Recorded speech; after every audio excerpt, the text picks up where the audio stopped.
से आए मजदूर साथीगण, साथियों, आखिर इस प्रतिरोध दिवस की जरूरत क्यों पड़ी है? हम देख रहे हैं कि जब से केंद्र में भाजपा नाम की सबसे प्रतिक्रियावादी पार्टी और फांसीवादी पार्टी आई है, तो उसने आर्थिक हमले, राजनीतिक हमले तेज कर दिए। हमारी हालत पहले से काफी खराब होती जा रही है और हमें सड़क पर आना ही है और आना ही होगा। और इसी क्रम में हम आए हुए हैं अपनी बात उस प्रतिक्रियावादी सरकार को सुनाने भी, आपस में बातचीत करने भी कि लड़ाई को आगे बढ़ाना है और हमारे जो कंधे पर सारे बोझ डाले जा रहे हैं और हमारे अधिकार छीने जा रहे हैं, हमारी गुलामी बढ़ती जा रही है, उसका प्रतिकार करने के लिए। साथियों, आज देश की स्थिति बहुत गंभीर अवस्था में है। आप देख रहे हैं कि आज पूरे देश में जो मजदूर वर्ग हैं उसके करीब 90% हिस्से उनका जिंदा रहना मुश्किल है। अगर आंकड़ों की बात करें तो उनको मासिक 8,000 रुपये भी आय नहीं हो रही है। इसमें उनका जीवन कैसे चलेगा, उनका परिवार कैसे चलेगा? वह जीवन जी नहीं रहे हैं, वह जीवन को घिसट रहे हैं कि जब तक है, और उस पर भी और भी भारी खतरे आ रहे हैं। बिहार में जो इधर सर्वेक्षण हुए, जातिगत सर्वेक्षण, उसमें 34% ऐसे लोग आए हैं, यानी 4.5 करोड़ लोग ऐसे हैं जिनको अधिकतम 6,000 रुपये तक की मासिक आय होती है। और ऐसी हालत में कैसे जिंदा रहा जाए?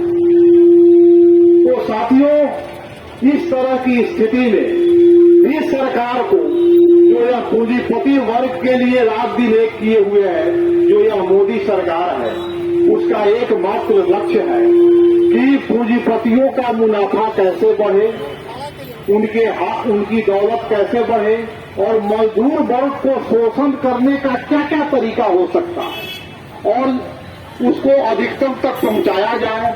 और इसके साथ ही शोषण तो किया जाए, लेकिन शोषण के खिलाफ उनकी आवाज बंद कर दी जाए, वह उसका खिलाफत नहीं कर सके। इसके लिए उसको कैसे ऐसे विचारों के जाल में फंसाया भी जा रहा है, दमन किया जा रहा है, विचारों के जाल में फंसाया जा रहा है।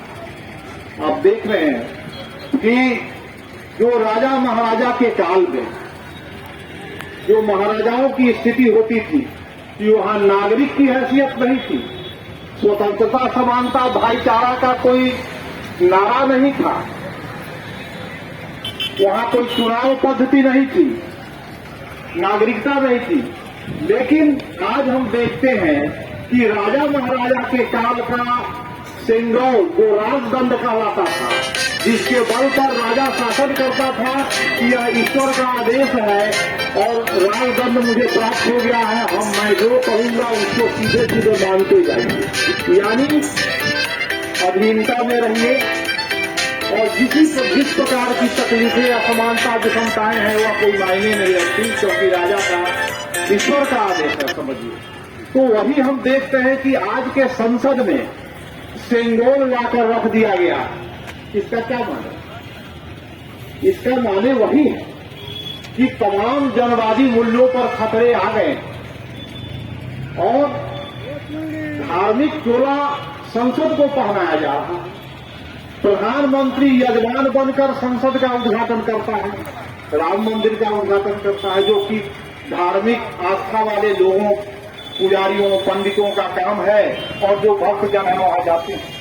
यह तो पूरे राज्य का प्रधानमंत्री है, पूरे भारतीय राज्य का, जहां नागरिक रहते हैं, जिसमें कई धर्मों के लोग रहते हैं। तो साथियों, यह एक इस तरह की